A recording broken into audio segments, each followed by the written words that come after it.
Hello everyone, I'm Ron Berger, and this is the Astrology News Report. Today is August 8th, 2021. This is the Special Report section, where I take a topic or person or situation that is pertinent to world events and do an in-depth astrological analysis.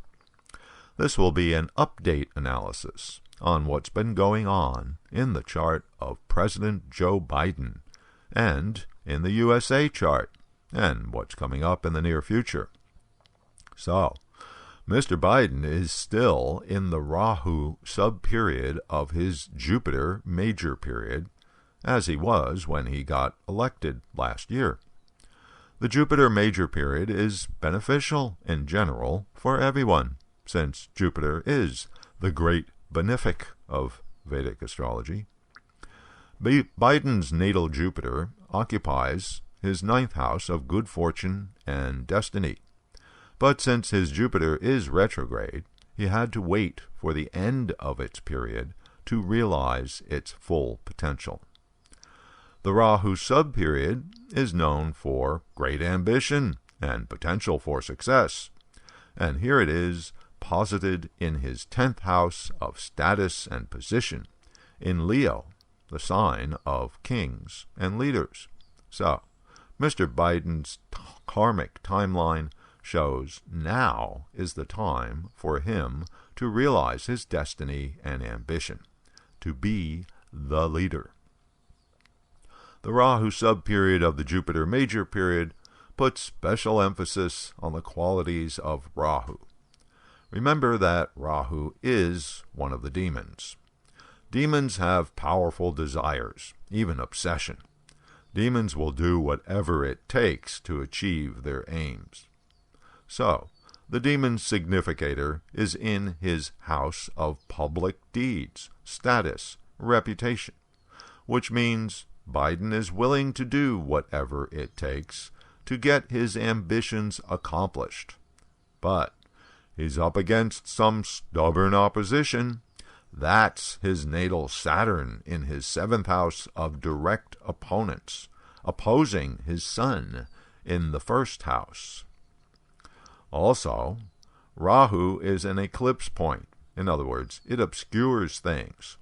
So during his Rahu sub-period, he can get confused or misled by Rahu-type characters who inhabit his 10th house of public deeds. We're talking about other politicians here.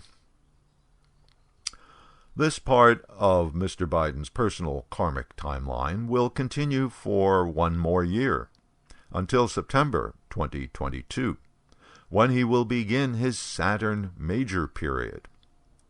And that will be a big change and a big topic to discuss, which I will be covering when we get into next year. The 7th house is the house of one-on-one relationships, and that includes the direct opponent.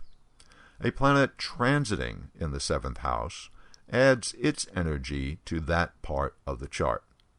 Since Mr. Biden is Scorpio rising, his 7th house is Taurus. Currently, Rahu is transiting in Taurus. As I was just saying, Rahu represents demons. Demons don't play fair. Demons are corrupt. Opposite to Rahu is Ketu, transiting in his ascendant. As the significator of past karma, Ketu represents the unseen dimension, and therefore signifies situations that you can't control. The way to deal with Ketu is to be able to adapt to circumstances. This often implies some sort of sacrifice or surrender. So, in order to deal with these larger circumstances, President Biden finds himself forced to surrender some of his cherished ambitions, just so that he can at least get something done. But fortunately for Mr. Biden, he does have something else, another natural malefic planet that is actually working in his favor. transiting Saturn is in Capricorn, which happens to be Biden's third house. The third house is the house of making efforts. Saturn is the planet of endurance, of persistence. Saturn is now retrograde, which gives it even more power to resist. So, although Saturn's retrograde energy lengthens the time it takes for realizing his third house desires, it simultaneously keeps the president going, keeps him tenacious, giving him the stamina and patience necessary to last through the sticky process of getting bills passed through Congress. And simultaneous with that, there's Mars transiting in his 10th house currently, putting the planet of action and force in the house of public deeds, career, success, reputation, and so forth. Mars is strong in the sign Leo, the sign of leadership. And note that Mercury, planet of making decisions, joins Mars from August 8th to the 26th. So, sounds like it's showtime for Mr. Biden this month. But he does have this problem of somehow balancing a powerful Mars transit at the top of his chart with this retro Saturn energy dragging along at the bottom of the chart. According to some pundits, Joe Biden is having the worst time of his new presidency now. Powered by the virulent Delta variant, the United States is now averaging more than 85,000 daily cases of COVID-19, up from 23,000 just 3 weeks ago, prompting the CDC to reinstate recommendations that everyone should wear a mask indoors, including those who have been vaccinated. As in a person's chart, so too in the chart of a country, the 6th house is the house of health and disease. But here we are talking about the health of the people. In the USA chart, the sign here in the 6th is Taurus.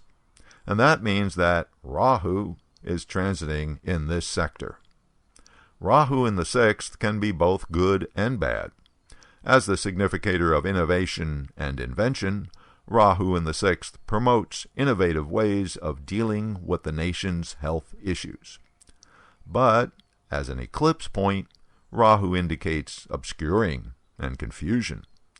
Since Rahu is also a demon, its transit brings tricky, corrupt, selfish actions.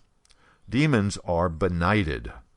So, there's still this anti-vax resistance in the country, which surely is helping to keep the pandemic going. The 6th house is also the house of work and service, and for a country's chart, that means the working classes. As an indicator of transformation, Rahu's transit in this sector brings a transformation of the workplace. And indeed, since last year, as a necessary response to the pandemic, the work-from-home movement got going. And now, with employees being urged to return to their previous physical workplace, work from home is turning out to be something that is here to stay. Of course, there are both pluses and minuses to this new employment format. Another area that has gotten shook up by COVID has been the nation's schools and education departments. It's generally agreed that children do learn better in a physical school situation. There's been a lot of hand-wringing over what to do about the coming school year, in other words, returning to class while the virus is still raging. Different states have been responding differently. The fear is that children attending classes will become a major vector for spreading the disease, bringing it back home to their families. In the chart of the USA, Uranus is transiting in the 5th house. Uranus can be a force for disruption or for enlightenment. Uranus is the planet of independence, freedom, and rebellion. And yes, there is definitely a sense of that in the country's education sector, as governors, school districts, and parents duke it out on to mask or not to mask. It looks almost certain that there are going to be lawsuits, and the courts are going to have to weigh in on this mask mandate, vaccination mandate quagmire. And of course, Mars, planet of action, is transiting in Leo, so that's the USA 9th house, the house of laws, justice, courts, beliefs, religion. Even though the Supremes are on recess during August, there's still actions by the Justice Department and by local and lower federal courts. Note that Mercury is now joined by Mars. Mercury, the planet of making decisions. Mercury plus Mars equals rash decisions, controversial decisions, and so forth. So, expect lots of fireworks coming in this area as the beginning of the school year looms. Okay, that's it for this report.